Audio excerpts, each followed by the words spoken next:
Hello everyone, Namaste, this is Luke Elijah. Thank you for watching this video. Today I have a very special guest with me. She's none other than May Sim, who is the top astrologer here in Singapore, right? Thank you, May, for taking your precious time away from your busy schedule. This lady, she's so busy that, I had to reschedule her 3 times to get this video interview done, right? She's so in demand. She's the go-to person if you're interested to find out more about astrology. So thank you, May, for being my first guest and acceding my request for this special interview here today. Thank you very much for All right. having me. I would like to. Our guests would like to know, right? Could you perhaps introduce yourself and tell us more about what you do for a living? Okay. Well, I'm an astrologer, okay, and a lot of times I get asked about like what exactly is astrology, and it actually is a sense of time.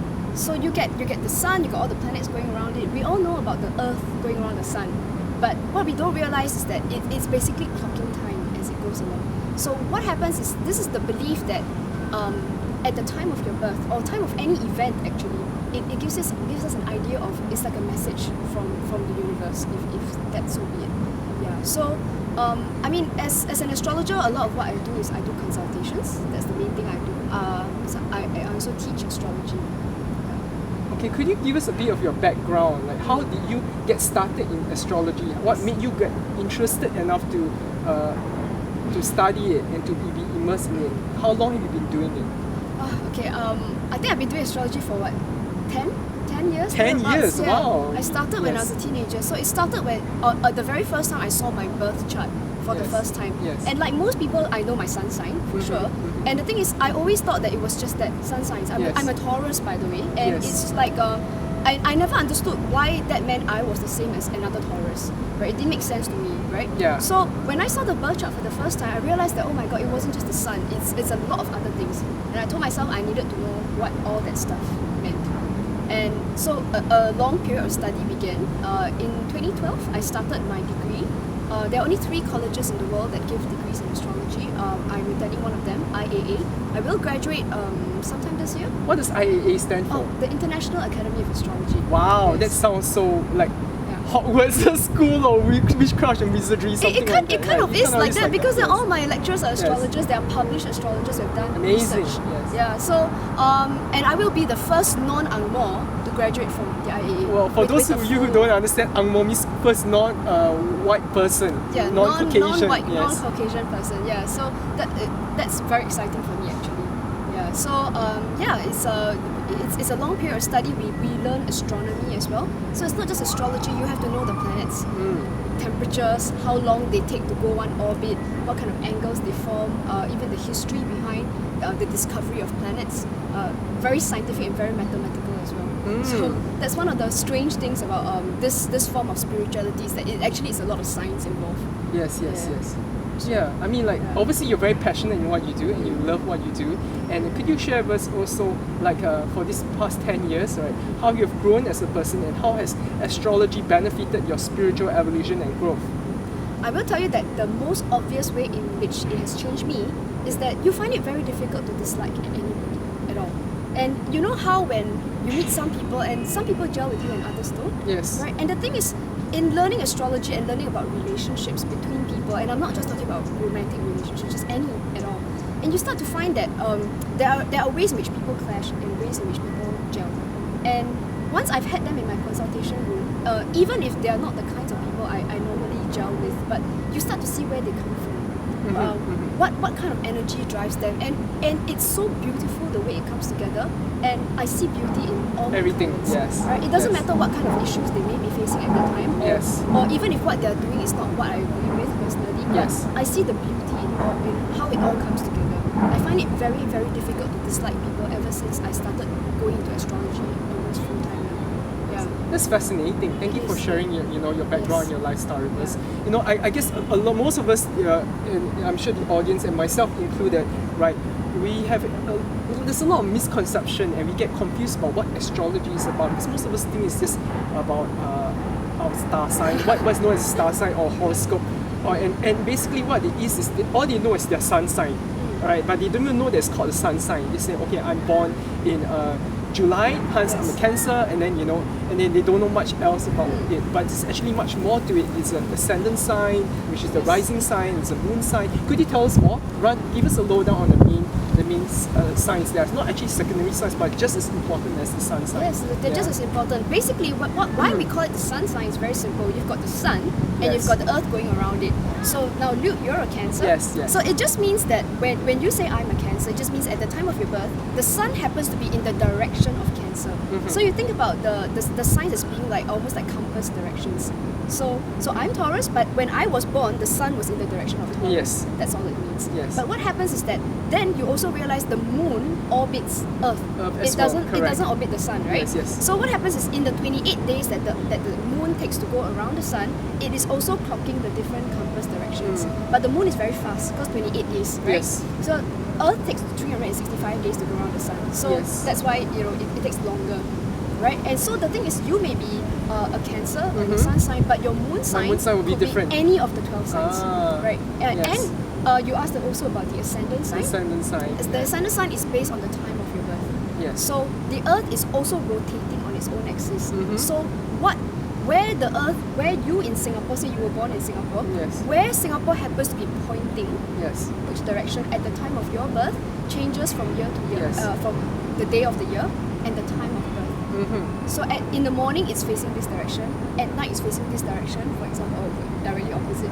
So the ascendant changes according to the time of birth. Yes. This can I also say that also means that if the person is born at the exact same day as me, we will definitely still have different personalities and different planetary influences because of that, right? Yes. In fact, angle degrees change 1 degree every 4 minutes. Right. So if you're born at 1 p.m. and someone's born at 1.04 p.m., the degree signs are actually different. The degrees are different. That's fascinating. It's amazing, right? It's truly unique. Yes. Every chart. I see, astrology is so much more complex and complicated. The signs that most of us think, everyone just sees it superficially and just think it's just about the sun sign, that's it, And I'm sure, the influences of the other planets like Mars, Jupiter, Saturn, the placement of these at the time they were born has its own energetic implications for us as well, doesn't it? It does. Influences. I mean, a lot of times it comes in relationships. Like, for example, if I'm talking to you and we can talk for hours and hours, there's usually a planetary description for it. But don't forget, internally, your planets are interacting with each other as well. So it does describe to me the kind of blocks sometimes that people face, or certain kind of ways in which we limit ourselves. And that's why astrological consultations help people to identify these blocks. Identification is the first step. So once you know these are the ways in which we are stopping ourselves from achieving what we want, then we can make conscious decisions to say that, okay, I choose to transcend this. Right? I know this is what is causing it. Let me find a way to get around it. Yes, obviously starts with awareness, because you need to know what are the blocks and issues first before you can circumvent and work on those problems and issues. All right.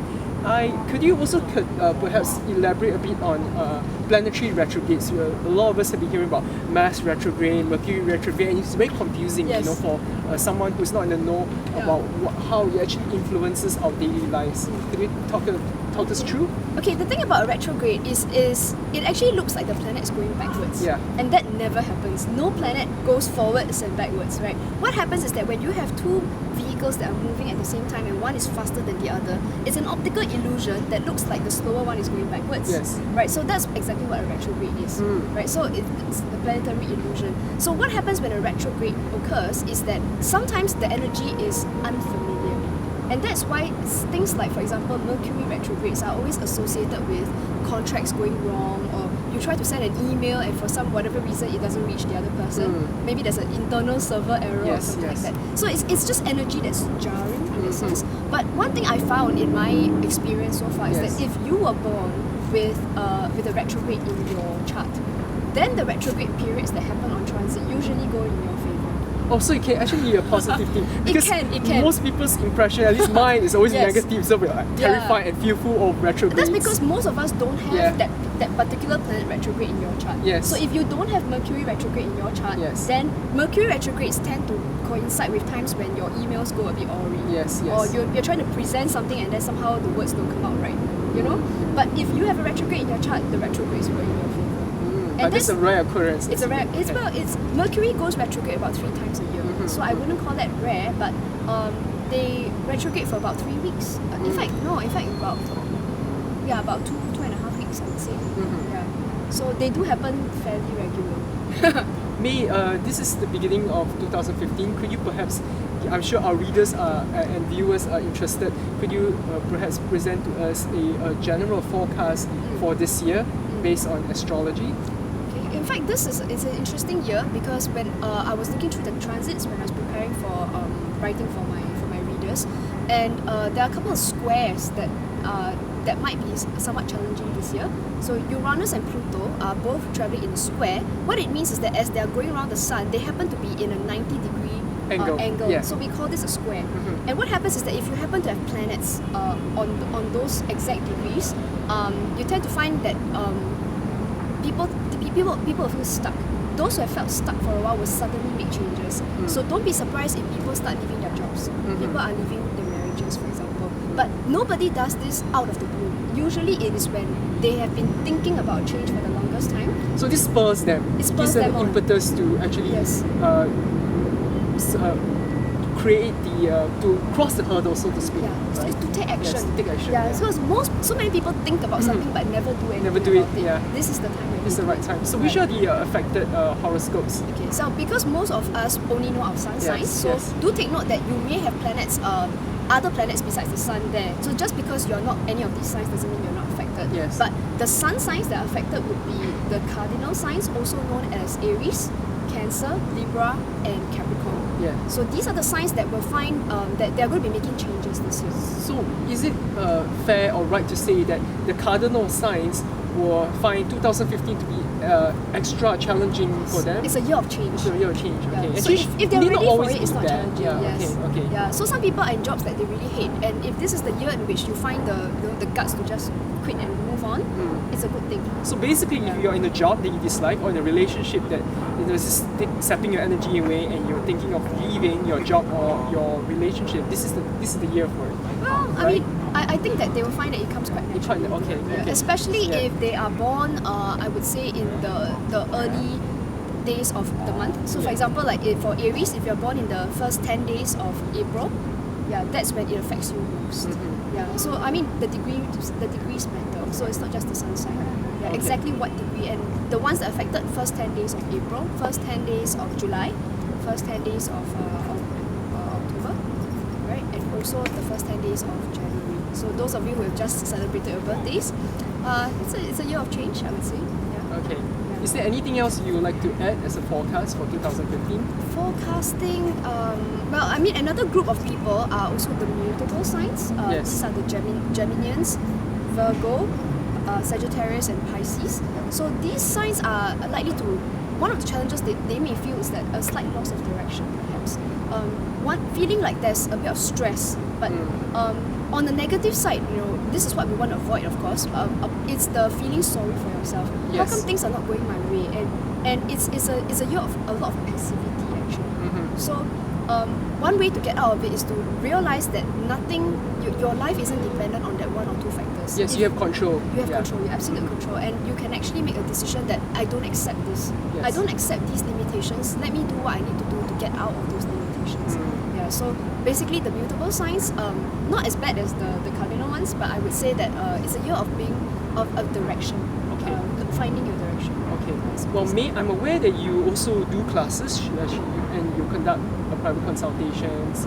And could you perhaps share with the viewers what are the projects ongoing and upcoming courses and projects that you have? Tell us a bit more about the classes that you're conducting.